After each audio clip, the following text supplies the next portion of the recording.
On this episode of Inside Boxing Live, we will review the weekend in boxing, some heavyweight fights that Chris was at calling. I broke a little news in the lightweight division, and we will open up the mailbag. Let's go.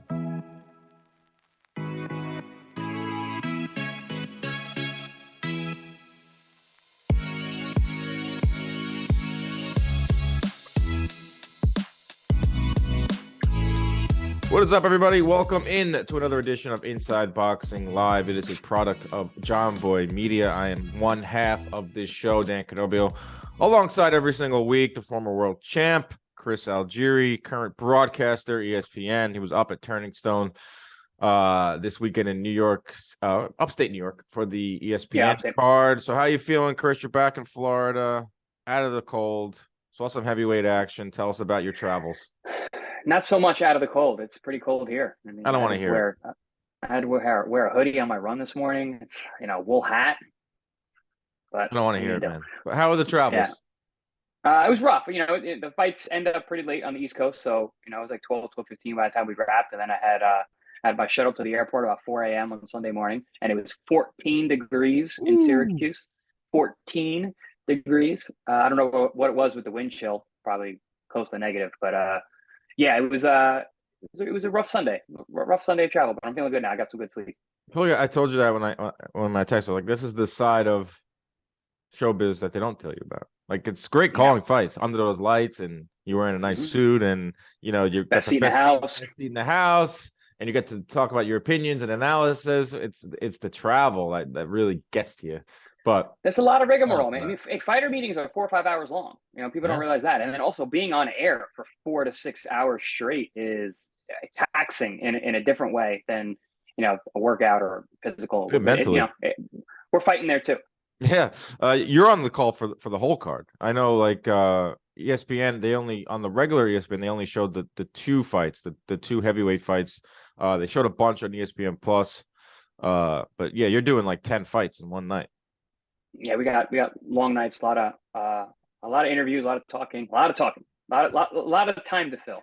I've done play-by-play for MMA, like local stuff on Long Island, 15 fights in one night. Like, it's a marathon, and like by the end of it, you feel like you went through like a throbbing headache, like you're just thinking about what you're gonna say next. You should see our table. It looks like a triathlete's like water, electrolytes, Pedialyte, gummy bears, and pretzels, and things that don't stay in your mouth too long. You eat them, get quick energy, coffee, water, right back to work. Yeah, so let's get into this. The fights this weekend wasn't the most talked about card, but it was a heavyweight doubleheader over on ESPN, and you had Efe Ajagba outpointing Stephen Shaw in the main event. A jab fest broke out in a heavyweight fight. Both fighters really needed it to move on to the next level. Stephen Shaw came up short. I was worried about this in the lead up to the fight. He's someone that doesn't really put combinations together, has a good jab, and has very sound technique. But I feel like he's going to kick himself, or he's going to be kicking himself now, because the fight was there for him to win. But Ajagba just had a better jab that night and had a few more power shots landed. It was a close fight. But Ajagba comes on top, and now he moves on to the next level in the heavyweight division. Yeah, absolutely. I agree exactly what you said. I had the same scorecard as the judges, 96-94 for Ajagba. And the only reason that Ajagba won the fight is because he actually made the fight happen. Yeah. Shaw was, in the last 5 rounds, I gave them all to Ajagba. I had it at the first 5. I had Shaw up 4 by 4. He had won 4 of the first 5 rounds. And then the last 5, he did absolutely nothing. Put no punches together, no combinations. You said he's not a combination puncher. He actually is. In fights where he's dominating lesser guys, he's ripping combinations that are very, very nice. He did not throw a single combination that night, and he's going to be kicking himself in the ass all week, and from probably weeks and months at a time, looking back at that fight. Yeah, he was a guy that was looking for that opportunity, right? Like, that was it. I was covered a lot of his fights coming up, and he was always like, "Man, I just haven't got a shot. I never get my shot." That was a shot. They call him Big Shot, and that's his nickname. And he came up just short. And they were talking about it's a shame because he's talented. He's talented, but if that's your shot and that's the performance you give, you're not getting another shot. Very frustrating from his side. Efe Ajagba Let me start with FA Jogba. Like, he looks the part. The guy looks like a menacing heavyweight. You know, he should put everything together, but a lot of jabbing, which is fine, will probably keep you in fights, but just doesn't have that like killer instinct that you're gonna need to take off like the top 5 guys. Like, I have him maybe like a top 15 heavyweight, like not even in the top 10. But it wasn't like you're watching that fight. I didn't walk away saying, man, I really want to see more of FA Jogba. No, he's super limited. He's very one-dimensional. He's got zero defense. He's slow, very, very slow. He was in a fighter meeting and he said some pretty cool quotable things, and he's got this great demeanor and his awesome voice. I'm like, send that guy to Hollywood. Stop fighting. Be a henchman in a Matrix movie, because I don't know, man. Boxing, I don't think is like you said, it's not. I didn't walk away from that fight being like, oh man, I can't wait till he fights Dillian White or something, man. You put him in Creed 4. He can fight Michael B. Jordan. He's, like I said, he looks the part, and he sounds menacing. Yeah, but one guy I do want to see more of, Johnny Rice. This guy had this guy knocks off undefeated fighters. He's a very funny guy. He gave one of the best post-fight interviews last year on January 1st, talking about how he doesn't have to work at the strip club anymore. I think he's a strip club bouncer. Al Heyman called me. He's fighting Guido Vianello. He's down on the cards officially. You know, we saw the scorecards when they came out, and then he lands a perfectly placed, I think it was a right hand, opens up a cut on Vianello. Benji Estevez, the referee, calls it a headbutt. Clearly was not a headbutt. And we're thinking, not again. This cannot happen again, where we're going to, give it to the wrong guy because this is boxing and the technology isn't there. New York State, or for some reason, that fight in particular didn't have replay. Like, what the hell? Like, why don't we have replay all around? So for a few minutes, it was like Guido Vianello was going to win off of a punch that was landed on him, that it was clearly a punch, it wasn't a cut, until Calmaretti stepped in, until the commission stepped in at the Turning Stone, and we're like, how about we just look at the ESPN replay? And it's funny because this is all happening right in front of our eyes, live on ESPN. It's just like the beauty of boxing and the ridiculousness of the sport, where it's like, oh, we don't have replay. All right, so let's just like make up a rule on the fly. And it was the right move, and the right guy won. But the process of it was absolutely hilarious, to be honest. Yeah, and like you said, it's boxing. It's a lot of it's backward. But it was strange because Benji Estevez, the referee, starts grabbing the scorecards, which is not necessary. It's a TKO victory. The rules are clear. That the punch was as clear as could be. That's the best replay I've ever seen on seeing a cut happen as it's happening in real time, as I've ever seen. I mean, right hand hits him, boom, head goes back. By the time he comes back, the thing splits open, blood hits his pack. Boom, cut from a punch. Perfect shot. Good job. I think it's like hard to believe for some, even a referee that's been in there for like 20, 30 years. And Benji, great guy. Spoke with him, huge Yankee fan. It's like hard to believe that a glove can cause a cut like that. It looks like, oh, that's a headbutt, but it can. So great point, Dan. Thanks for bringing this up. So I'm gonna say this: punches are supposed to happen, butts are not. If you don't see it, it was a punch. That's how it works. You don't assume headbutt. You assume punch. You don't see a headbutt, it was a punch. That's how the rule is. But people think about it. Oh, it's a glove. No, it's not. It's a bone. It's a knuckle bone hitting another bone, and there's a very thin piece of flesh between those two bones. And that pressure of that impact causes the skin to split. It's like getting a really, really bad bruise contusion, and it splits the skin away because we're literally talking bone on bone. That's people don't realize how thin those gloves are. No, it's a glove. It doesn't hurt. Get the hell out of here. You're putting bones through that thing. And that's, that when we're training, we're literally thinking about, I'm using my bones to hit bones. Yeah, I'm not hitting with pads. I'm punching with my hands and my knuckles. So yeah, that's a misnomer that gloves are soft or that gloves cause the cuts. It's not that. It's the bone on bone and impact of the punch. And Jerry Rice can punch. So he can punch. I mean, he doesn't put a lot of punches together. I think he only had 30 landed up until that spot, up until that point, and Vianello was doubling them up in punches connected, and like it looked like Rice was on his way to a loss. But it's heavyweight boxing, right? One punch can change it all. This guy knocks off undefeated fighters. I think he's got a little bit of a following in the boxing world. Put him in there with Jared Anderson.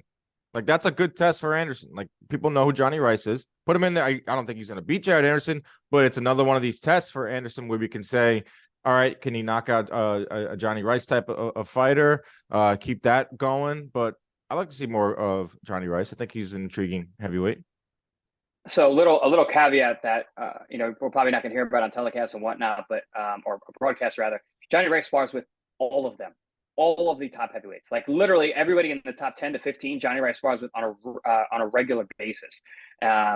I would be surprised if he fights Jared Anderson. I'll put it that way. Because they're buddies, or they sparred before. They're not buddies, but they spar a lot. And well, if they throw him a bag, he's definitely going to take it. Oh no, he'll take any fight, of course. But Jared Anderson is it's a whole different thing. Yeah, but they were talking after the fight, like, oh, if Shaw wins, they were like lining him up for Anderson. Like, I know it's a different fight or whatever, but I think it would be in like the running for an Anderson fight. Like, we're definitely going to see him again. I mean, this is now like another win for Rice, and did it on ESPN, and he's got somewhat of a following. So I would not be surprised if he's in there with a top 10-ish heavyweight. Not that Jared Anderson is a top 10-ish heavyweight, but Anderson's someone that all boxing fans know about. Hello, my friends. Can I tell you about DraftKings Sportsbook? NFL playoffs are in full swing. My Giants are trending up. We're one step closer to the Super Bowl. We got divisional playoffs coming up. It's the best time to fire up the DraftKings Sportsbook app, the official sports betting partner of the NFL. New customers can bet $5 and get $200 in bonus bets instantly. Plus, all new and existing customers can take a shot at even bigger payout with this new thing that DraftKings is rolling out. It's the DraftKings stepped up same game parlays. It's pretty easy. You boost your NFL winnings with each leg up to 100%. I got my eyes on the G-Men. I'm a Giants fan. I specifically got my eyes on Daniel Jones rushing yards. He can't be stopped on the ground. Saquon Barkley looked outstanding. So an anytime touchdown for Saquon. And I also think the Giants might cover. Right there is a parlay, and you can boost it with the stepped up same game parlay. So all you got to do is go to the DraftKings Sportsbook app, use code IBL. And with that, new customers can bet $5 on any NFL game, any NFL divisional round game, and get up to $200 in bonus bets instantly. Only at DraftKings Sportsbook with code IBL. Minimum age and eligibility restrictions apply. See show notes for details. Back to the show. So that was Saturday night ESPN card. Earlier that weekend, broke some news. Danny Scoops. That's what I want to be. No, I don't break a lot of news. In fact, I don't even want to get into that lane of being like a newsbreaker or sources guy. Occasionally, some stuff comes to my attention, and if I'm pretty confident that it's going to happen, I'll fire it off on Twitter. And this is a fight that we've all known that was about to be made, and that's Devin Haney versus Vasily Lomachenko. What we didn't know is like the date. There was talking about before Ramadan, because that's something that Haney celebrates and actually takes part in, fasting. I think it's like 30 days of fasting. He wanted it before that. It looks like Top Rank is going to have it in May 20th. We don't know the venue. MSG was reported, but from what I've heard, it's not going to be MSG. Bob Arum came out and said the Middle East is in play. I would not be shocked if they threw a ton of money at this fight, but it's pretty set. Devin Haney and Vasily Lomachenko, May 20th. ESPN pay-per-view. That's the one part that isn't the greatest, but I feel like that's a fight that fight fans will be willing to throw down on. I love this fight. We talked about it at length. Haney will be the favorite. Lomachenko still very, very dangerous, but this is a fight that could propel Devin Haney into even bigger stardom. Yeah, absolutely. I mean, this fight makes sense at this time. It seems like it's a changing of the guard. It's the old lion and the young lion battling. I like the fight. I've always said that I think stylistically and size-wise that Haney was a very bad matchup for Lomachenko. I mean, Lomachenko is that special, but it's just about father time. In that last fight with Ortiz, we saw that, number one, 135 is not a great weight class for Lomachenko. These guys are much bigger, these younger guys. And Ortiz is a guy that you wouldn't think could give Lomachenko a fight. He was very much in that fight. And, is that because he's big and young? Or is it because Lomachenko's old? Is it because he's been out of the ring for a while? A lot of questions. But he's going to have to bring his A game for the Haney fight. Can Lomachenko win the fight? Absolutely. Do I think he's going to? I don't. I think Haney is going to take the crown or keep the crown. But I think he's going to overtake the older, Lomachenko. Sorry, Lomachenko fans. I'm a huge Lomachenko fan too, but There are a lot of Lomachenko I just think I'm one of them. But Yeah. I just think that the matchup is a really tough matchup. The size, the length, the speed, the style. You know, Lomachenko's so good at getting on the inside and making an inside fight, but Haney's so good at not letting you inside. He doesn't fight in the inside. He fights long distance. He's a jabber. Yep. He's a The mover, jab is and lethal. he has no problem making it a long range fight that is won on length and jabs. He will jab you. He has no yep. problem and no shame in it either. Like No shame. this is how I win. Yep. This is how I There's win no fights. ego. Yeah, exactly. No ego And for him to it go might on the not inside be, and fight you. it might not be the most aesthetically pleasing, and he doesn't listen to the criticisms of pillow hands Haney and the jab hold. This is how he wins fights. This is why he's undisputed at age 23. This is why he's getting the biggest fights. Because like just last week, I heard Ryan Garcia say, I want Lomachenko. Everyone wants Lomachenko because he's a big name. He's got a huge following. You're going to get a massive payday, and he's beatable because he's 35 years old. But Haney's getting him. So shout out to Devin Haney for number one, taking his career into his own hands and switching promoters, signing with Top Rank, knowing the landscape there, knowing that the majority of the good fights are with Top Rank, beating Kambosos twice in Australia. Now he gets in the driver's seat. He's the A side against Lomachenko on a pay-per-view. This is like what all young fighters want. This is what they all want. So he is in the driver's seat, and I do think it's a very winnable fight for Haney behind that jab. I do think that Lomachenko will push him. Now, obviously, he'll push him a lot more than Kambosos pushed Haney in this fight. But will it be enough? Like we said, like they're on two different trajectories. Like Haney is in a groove right now. He fought twice in 6 or 7 months, which you can't say that for many fighters these days. That's considered a groove. He's trending up. Lomachenko struggled, like you said, with Ortiz, and it was his first fight in 13, 14 months.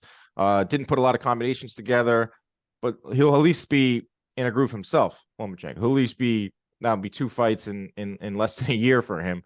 So I do think he'll push Haney, but I do think Haney will come out on top. I wouldn't sleep on Lomachenko though. Don't think he's gonna win, but still wouldn't sleep on him.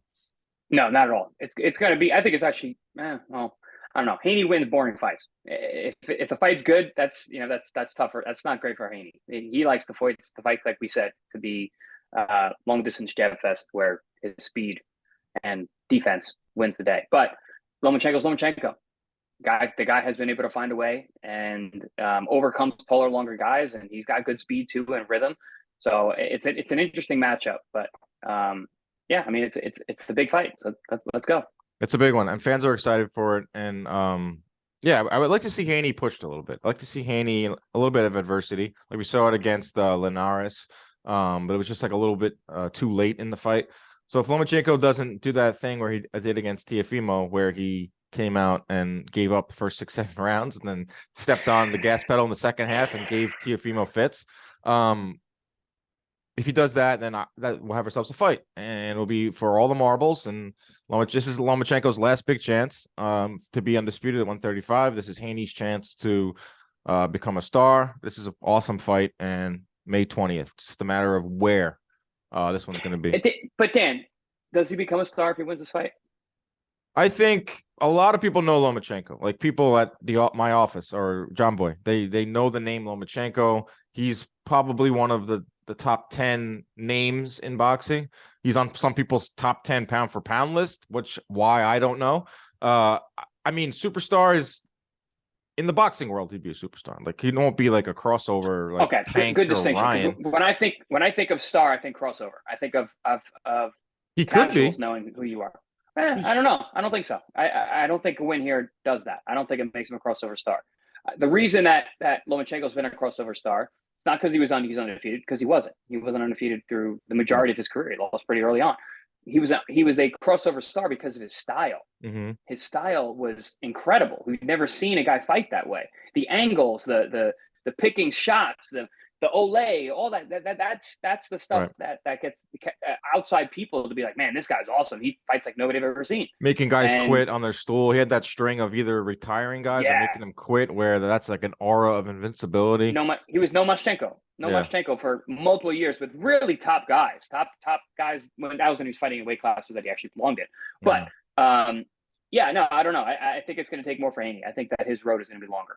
Yeah, it's hard to get on to become the crossover. I mean, you're right. Yeah, Knockouts sell. The reason Tank is such a big star is because he knocks everyone out. knockouts. And Mm-hmm. yeah, I agree with you there. Like a star in the sport. Like he'll be like legitimately on top 10 pound for pound list now. Where Think how long it took Floyd. It took yeah, Floyd forever. well, yeah, he should Honestly, be. Haney should be. You know, he's got the looks. He's a great yeah. interview, good kid. We'll see. We'll see what it does for him. I do think he's going to win, but that's one of the bigger fights of the first half on May 20th. Do you see this, Chris? Francis Ngannou is a free agent. He's out of his contract with the UFC. He turned down a pretty big contract, according to Dana White. You know how Dana White operates. He doesn't really let you know a lot of things. Dana White's already pushing this narrative that he just doesn't want to fight John Jones because John Jones now is fighting Cyril Gane. UFC 2. Good fight. That's crazy. Good fight. I'll get your thoughts Cyril on that in a Cyril second. Gane's awesome. Yeah, he's a we'll big talk about ass that Frenchman. I haven't seen a Frenchman that big in ever. But Francis Ngannou, the reason we're talking about him on a boxing show is because he's been flirting with getting into the heavyweight division. He's been flirting with getting into boxing. This ridiculous Tyson Fury crossover fight has been floated out there. I do not like that Francis Ngannou is officially a free agent when the Fury Usyk fight is not locked up yet. That scares me because you know that Fury wants to do it. You know, Fury loves those types of fights. This ridiculousness. He's a guy that spent time in the WWE. He's brought him in the ring that time, Ngannou. I think Ngannou, I don't know anything about that. I don't have any insider information here, but I think Ngannou signs with the PFL and they have this whole new super fight division. So PFL throws him a ridiculous amount of money. He does one MMA fight, and then he goes after Tyson Fury for a boxing match. And it could be made because PFL is exclusive to ESPN. Top Rank's exclusive to ESPN. They're all somewhat in the same family. Don't think it's going to happen, but I would not be shocked if that's the route. Like one MMA fight for Ngannou in the super fight, they find like a heavyweight that's not under contract with the UFC as well. And then they start banging the drum. Hopefully Usyk and Fury fight first, and we get that. So we do have that undisputed fight. And then Fury's the undisputed champion. I'm just really going ahead of myself here. But we see Ngannou, Fury. That's what he wants. That's what he's going to push for, I think. We're going to see if you're going to be Dan Stradamus moving forward, but calling this out for way in advance. Hey, strategically, that all makes sense. I do not see the Tyson Fury and Ngannou fight ever happening. I don't want to see it. No. So I was when you were talking about, no, I don't hope that doesn't happen. I'm like, don't worry about it. That's not happening. Usyk Tyson Fury is going to happen before Ngannou.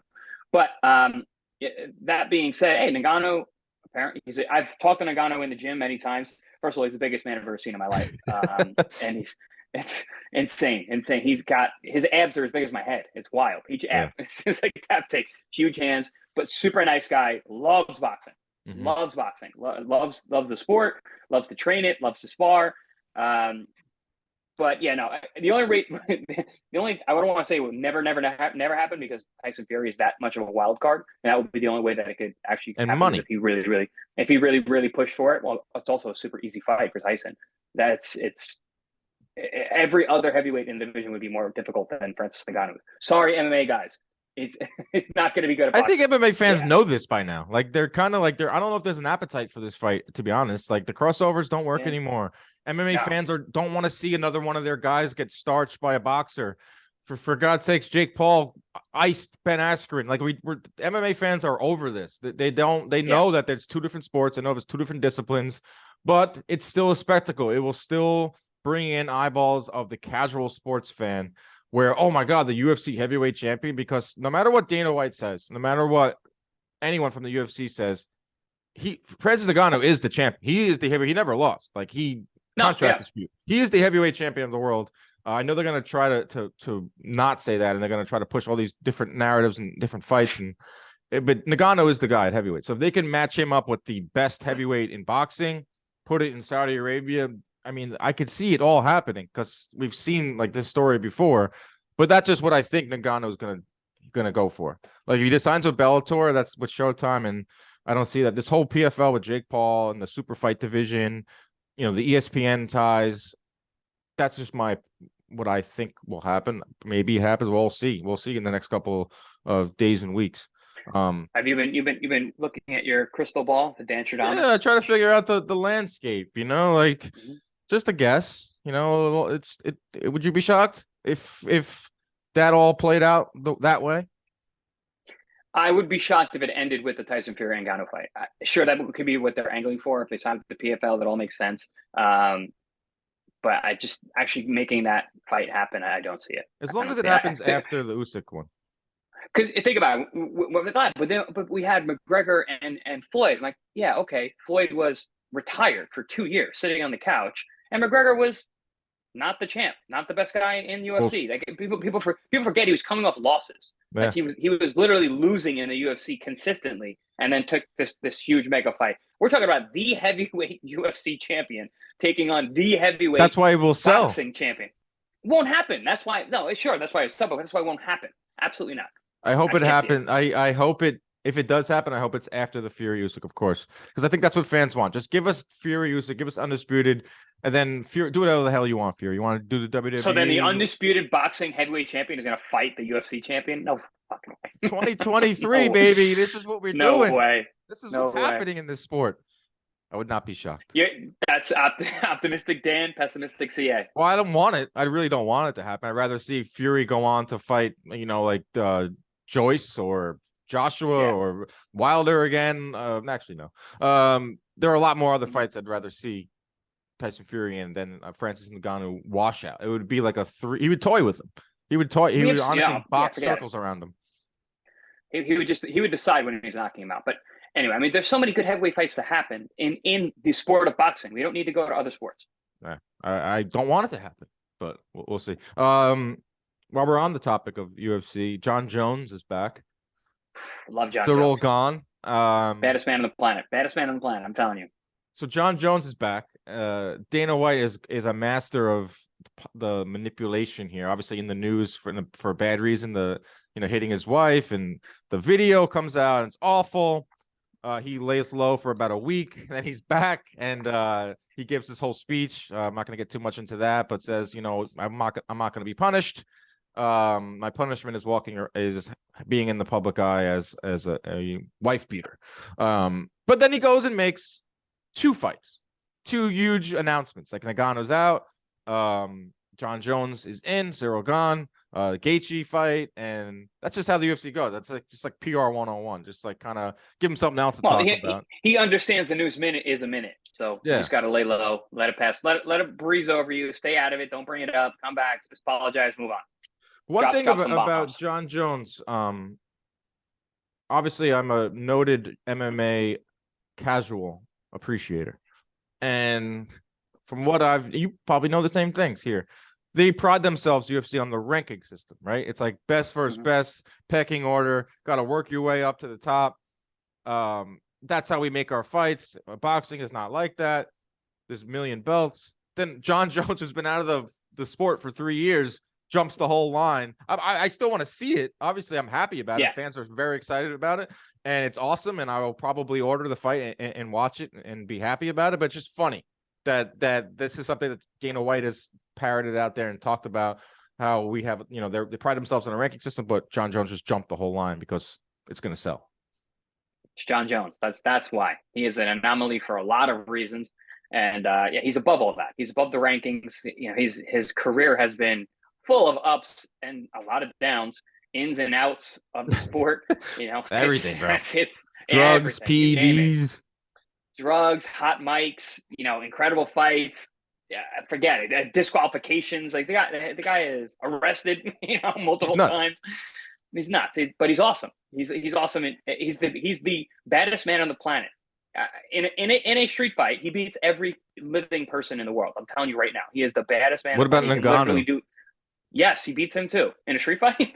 Street fight, like no rules, no DQs. No rules, no DQs. I mean, because he's bad too. He's a bad man.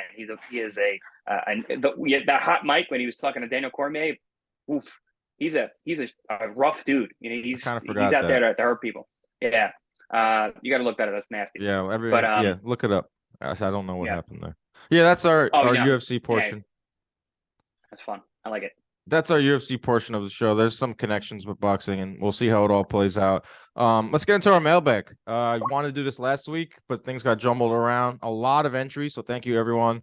On a lot of That's different another thing. platforms. We had a lot of entries. It takes a lot of Yeah, time. for Instagram, we got people hitting us up on YouTube, obviously Twitter. So let's get right into it. Mr. Wright, 1986, wants to know, how do we feel about Oscar doing his typical airing out of negotiations through Twitter? And if you don't know what Mr. Wright is alluding to, Oscar on Saturday night tweets out that he hates YouTube boxing. Can we please get to real boxing? And then a couple tweets later, I have not got a contract from PBC. If I don't get one on Monday, I'm moving on, which is hilarious because it's like, can we get back to real boxing? And then also the biggest fight in the sport that you all want to see, I'm going to potentially move on from. I don't think he's going to move on from it. Usually when you see fights negotiated on Twitter, it's just all smoke. I mean, it's all just like posturing. The biggest fights get made behind the scenes. This is just Oscar firing off some tweets on a Saturday night. Your thoughts, Chris? Yeah, I mean, it's nothing new. It's what Oscar does. You know, we mentioned Dana White and how he, manipulates the market and the media. Oscar tries to do the same thing. Yeah, I don't think he has as much pull as Dana does at this point of his career. We all kind of just know, like, that's Oscar being Oscar. But it is what it is. But not for nothing, I do kind of agree about the non-boxers who are getting these cards. I don't care. I don't care who KSI knocked out. Doesn't matter. What about Salt Poppy? Stupid. I don't even know who that is. That just came up on my. I have no clue who that person. He actually is not bad. I did not watch that card. It was a perfect storm. This past weekend where there wasn't anything really. It was like a slower weekend in the sport. We hadn't had it wasn't anything going on Saturday afternoon. This YouTube boxing event is now or not going away. It's on DAZN. So a lot of the boxing purists were triggered. They were angered. A lot of like, what is going on with our sport? And it's that over and over. It's like a cycle. Like it goes away for a little bit, and then it comes for the next event, comes back. But that's our next question. Little John Hernandez. Can anyone stop Salt Poppy? Salt Poppy, I actually watched some of his highlights. Like he has hands. Like he has pretty good technique.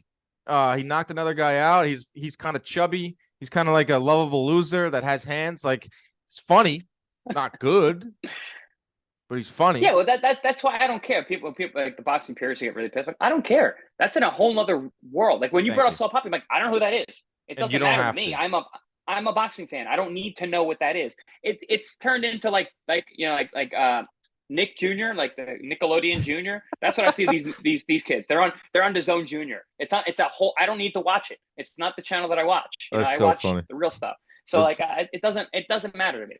I didn't think you'd go Nick Jr. on us. Throwback. I don't think it's going anywhere. No. They get crazy numbers on YouTube. There's an interest in it. It was a sellout arena.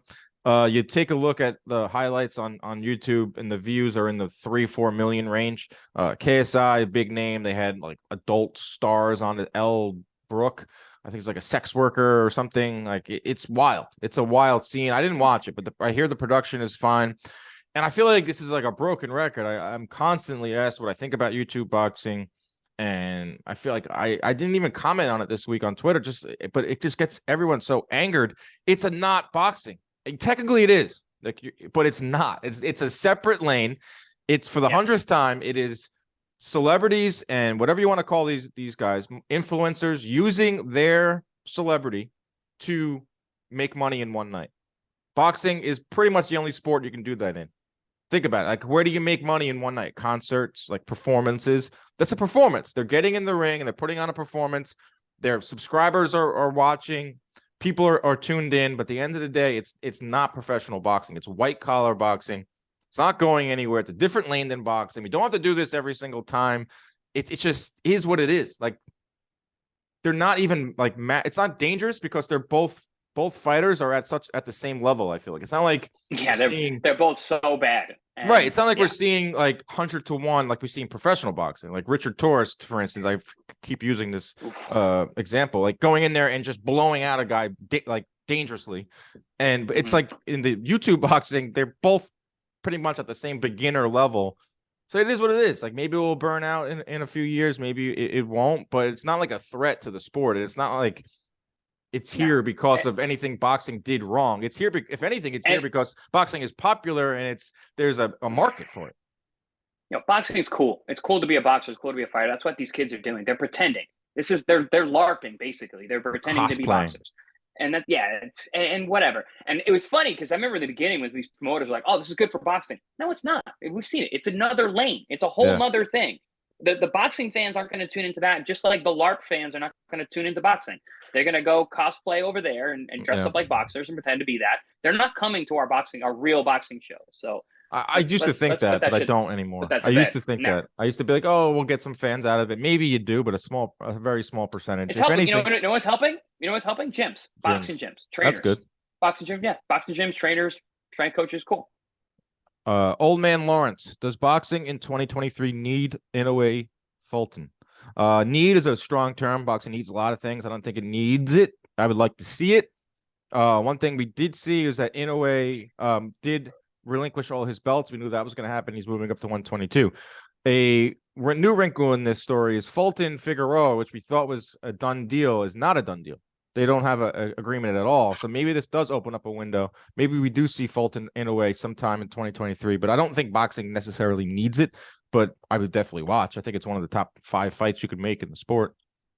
No, it's the fight that you and I have spoke about. We want that fight. I really want that fight. I was actually upset because Fulton is moving up away from Inoue, and I thought that this is the ideal time to actually make that fight happen.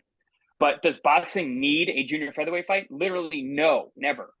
Boxing would never need a junior featherweight fight in order to flourish. If it was a heavyweight fight, it's a little different. But no, boxing does not need it. But it's a fight. It's a fight fan friendly fight for sure. Yeah. Pidge, at Pidge wants to know, with Josh Taylor likely to move up after the Catterall rematch, who do you think is most likely to take over the 140-pound division? Who do you think?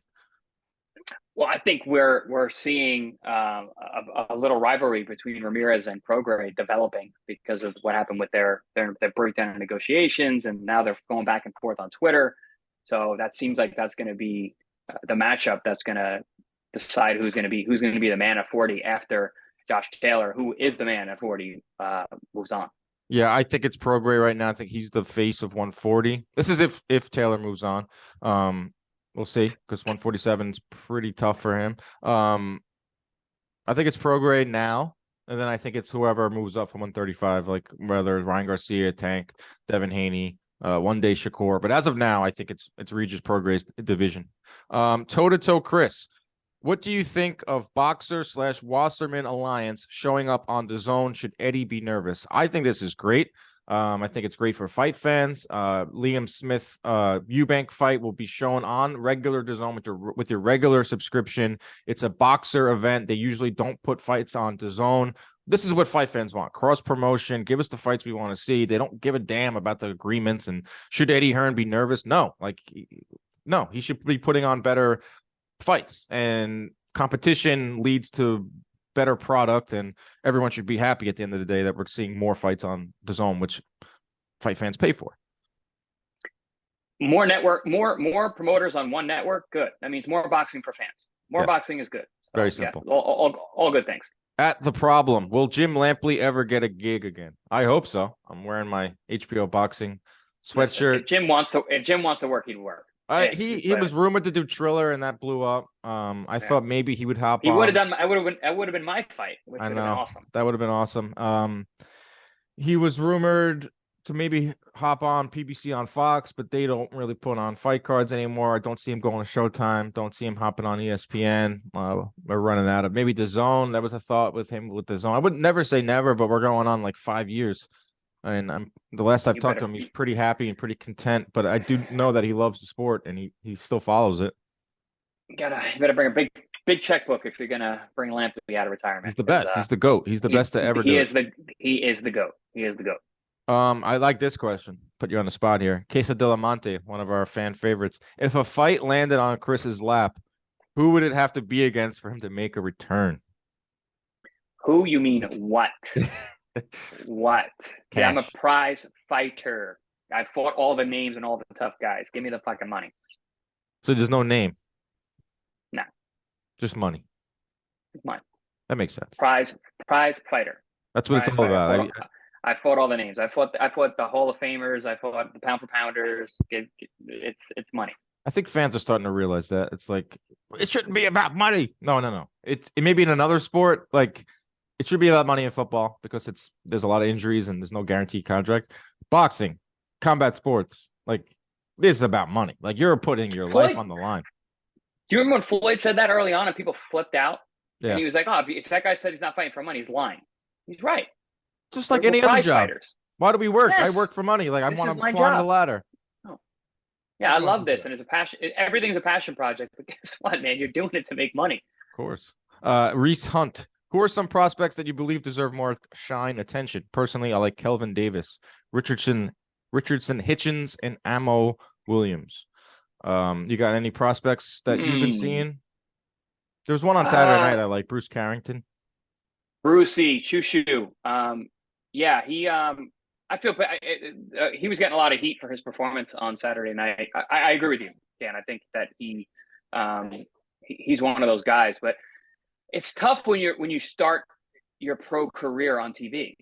And like Shu had those 2 stellar knockouts, but he's not that kind of guy. So people are expecting him to knock out every guy moving forward. And it's just, I don't think he's that kind of boxer. You know, now he's 6-0 with 3 knockouts. And I think he's going to be one of those guys who's going to be about a 50% KO percentage type guy, just like I was. You know, I remember it was early on in my career. I was 5-0 with 3 knockouts. And I had some good early knockouts too, but I wasn't on TV. And Steve Farhood is interviewing me prior to the fight at a fighter meeting. And he goes, so what do you consider yourself? A boxer or a puncher? I'm like, oh, no, I'm much more of a boxer. He goes, you know, I saw that last fight. I think you're a puncher. And I'm like, I don't think so. I'm a boxer. He's like, now we're going to call you a puncher on air. I'm like, okay. So Changes everything. I think that's kind of happening with Choo Choo. You know, and it's tough, man. It's tough when you're everything you do is under a microscope from the very get. So it's a different era now. You got these guys who are literally having their pro debuts live on TV. It's a catch-22. It's a gift and a curse for these kids because they're getting exposure. Yeah. Boxing's all about exposure. It's all about name recognition, getting your name out there, but also, like you said, like you're going through some trials and tribulations early on when maybe these fights in like 10 years ago would be dark. You would never see them. You would maybe have a writer write about them. It wouldn't be on ESPN Plus for everyone to see if they do want to see them. But it is a good thing to see these prospects from a fan's perspective. Adam Azim. I've heard about this kid. He's a British fighter, knockout artist. I think he's at 154. Someone to keep an eye on. Someone that Jake Paul signed, Ashton Sly, 18 years old. I think he's 8-0 with 8 knockouts. Another name to keep an eye on. And there's a lot of them out there. There's a lot of prospects. I got a kid in my gym, Eric Tudor. He's been fighting a lot of Golden Boy cards, 54-pounder. Tall, good looking, really good technical skills, big amateur background, was high level in the AMs, fought all these guys, beat some really good guys in the amateurs too. But he's coming up. I think he's got to be around 6 or 7-0 with almost all knockouts. He's very, very solid. I've sparred with him a few times as well. Him and his brother are very, very talented young guys. 21 years old. We're going to be hearing about him very soon. Right. Then there's, of course, like the Keyshawn Davises and the Diego Pachecos and the upper echelon. But prospects. Those guys are they're getting shine. You know, this question was for people who should get more. I mean, there are a ton of them. Keyshawn just have to get that moment. Is a top. Yeah, Jared Anderson's another one. We're all talking about him. I think this question was more about who should we be talking about more, who's not getting it. Right. This is a good question for you. Ben Scanlon. Hey guys, do you think it's fair to say there's been an increased emphasis on stance switching in boxing in recent years? And if so, why? I don't think so. I think that's something that's been part of the sport forever. We're just seeing it now because we're seeing guys doing it at such a high level. right? Terrence Crawford's one of the best to ever do it. He's just as dangerous on either side. It's extremely, extremely impressive. So I think it's a more display now, but it's something that's always been done. Floyd used to do it all the time when he hurt his hand. Early in his career, he would hurt his hand, he'd switch sides, and he would fight southpaw from that position.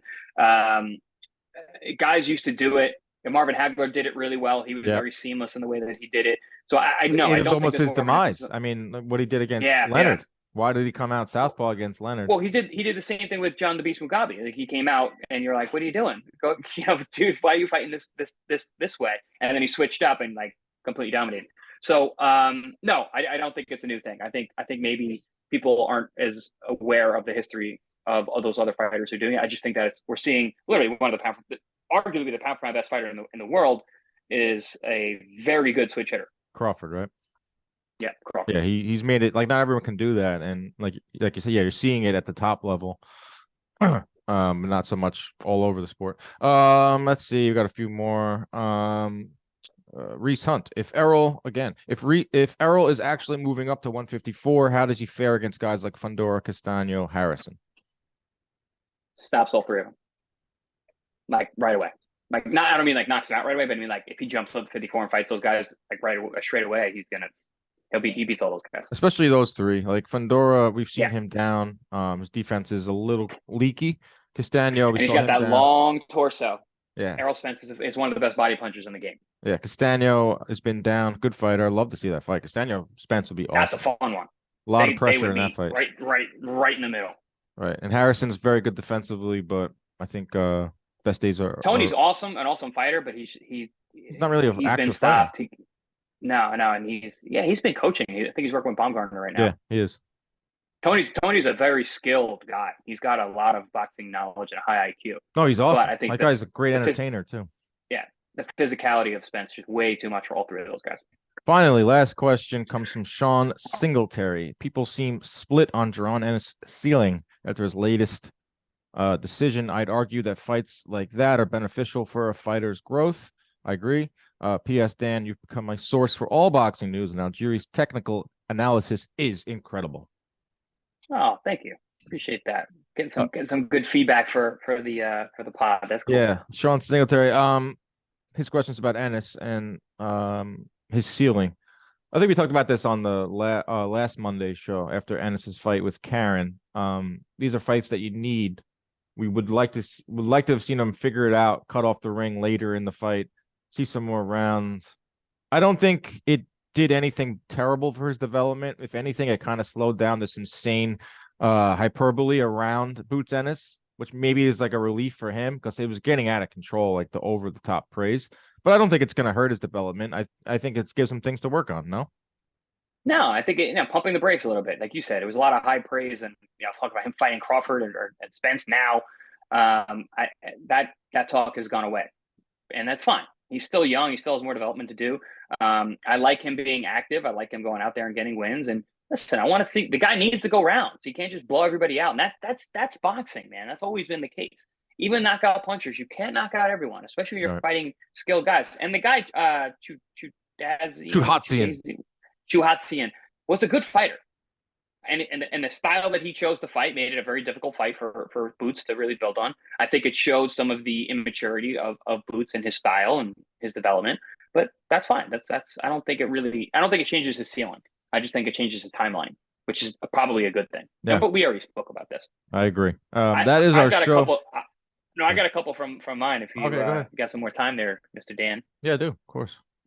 So got to go to Mose. Asked, who would win between Edwin Valerio and Johnny Tapia in their prime? Oh, good God. Now, they were nowhere near each other in weight classes, so they would never fight in terms of that. But if we were going to do like pound for pound, situation. Mythical matchups.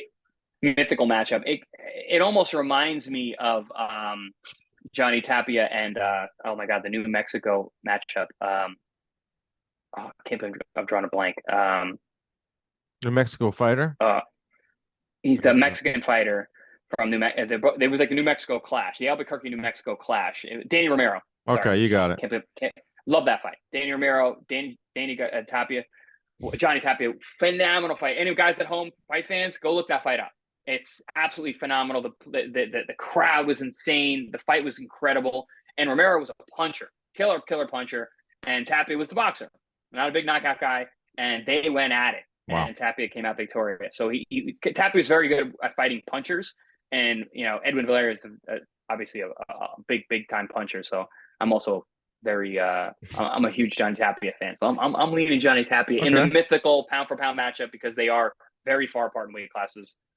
Johnny's best was that, in the teens, and Valerio was a 35 pounder. So you got any more?